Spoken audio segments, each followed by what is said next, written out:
আমরা তোমরা যে অংশটা তোমাদের সামনে বলবো সেটা হচ্ছে কি, আমরা যে ভারতের উত্তরের পার্বত্য অঞ্চল বলছি সেখানে একটা বিশেষ পার্ট পূর্ব হিমালয়ের অংশ পর পূর্বাচল, অর্থাৎ দৈর্ঘ্য বরাবর আমরা হিমালয়কে 3 ভাগে ভাগ করছি, সেগুলো আমরা পড়েছি। আজকে আমরা চলে আসছি বিশেষ পার্ট পূর্বাচল। তো পূর্বাচলটা কি মনে রাখবে যে হিমালয় পর্বত প্রথমে পশ্চিম থেকে পূর্ব দিকে এইভাবে বিস্তৃত ছিল।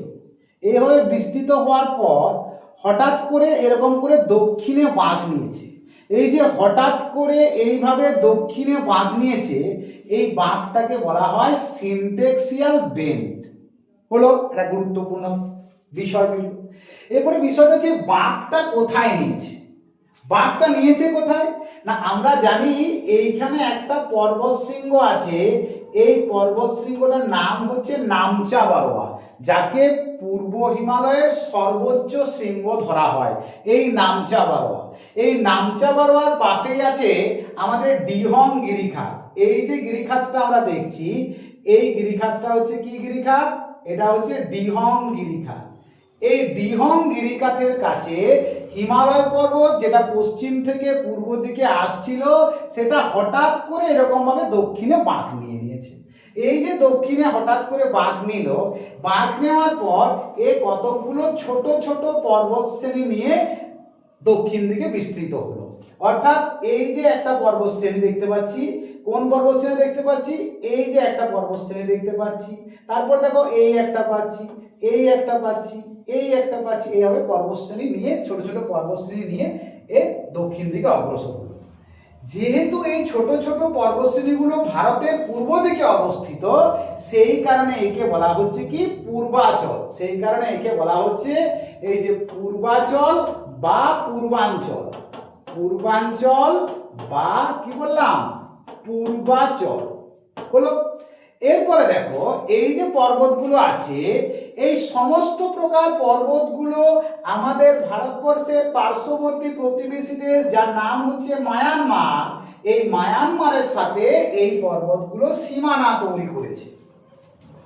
এখন দেখো এই যে পর্বতগুলো পরপর উপর থেকে নিচের দিকে আসছে, অর্থাৎ উত্তর থেকে দক্ষিণ দিকে যাচ্ছে, সর্ব উত্তরের যেটা পর্বত শ্রেণী এইটা, অর্থাৎ যেটা অরুণাচল প্রদেশে অবস্থিত, তার নাম হচ্ছে কি পটকাইবুং।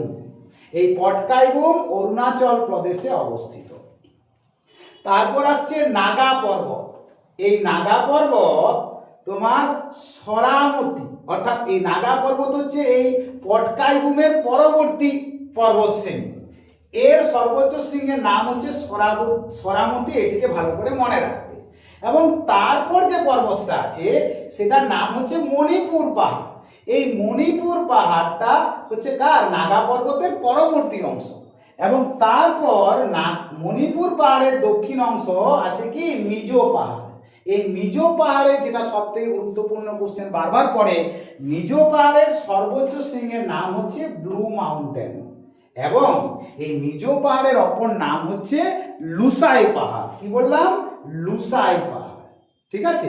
এখন এই পর্বতগুলোর নামগুলো তোমরা পরপর মনে রাখবে, কারণ পরীক্ষায় তোমাদের এইভাবে কোশ্চেন দিতে পারে যে পূর্বাচলের উত্তর থেকে দক্ষিণে পরপর পর্বতশ্রেণীগুলি সাজিয়ে দেব। তখন তোমরা মনে রাখবে পটকাইবুং প্রথমে উত্তরে, তারপরে তার দক্ষিণে নাগা পাহাড়, নাগা পাহাড়ের দক্ষিণে আছে মণিপুর পাহাড়, এবং মণিপুর পাহাড়ের দক্ষিণে আছে মিজো পাহাড়। ঠিক আছে। এই যে আমরা যে পর্বতশ্রেণীটা বললাম, এই পর্বতশ্রেণীটার ক্ষেত্রে তোমাদেরকে পরবর্তী অংশ যেটা জানতে হবে সেটা হচ্ছে কি, এই পর্বতশ্রেণীটা একেবারে এই জায়গায়, এই যে দেখো নাগা পাহাড় আছে আর দেখো মণিপুর পাহাড় আছে, এইখানে যেটা পৃথক করে যে পাহাড় পর্বত শ্রেণীটা, তার নাম হচ্ছে বারাইল রেঞ্জ। কি বললাম? বারাইল রেঞ্জ। এই বারাইল রেঞ্জ যেটা আমি বললাম তোমাদেরকে, এই বারাইল রেঞ্জেই আছে কোহিমা পাহাড়, যেখানে নেতাজি সুভাষচন্দ্র বসু 1944 সালে পতাকা উত্তোলন করেছিলেন। এবং এই পর্বত শ্রেণীটা আস্তে আস্তে আমাদের গারো, খাসি, জয়ন্তিয়া পাহাড়ের দিকে চলে যাচ্ছে। তাহলে এই হলো আমাদের পূর্বাচল। এইভাবে আমাদের প্রতিটি অংশকে পড়তে হবে। এবং তোমাদের কাছে আমার এইটুকুই অনুরোধ, এমনভাবে পড়ো যেন সেটা খুব ভালো করে, খুব সুন্দরভাবে পড়াশোনাটা তোমাদের হয়।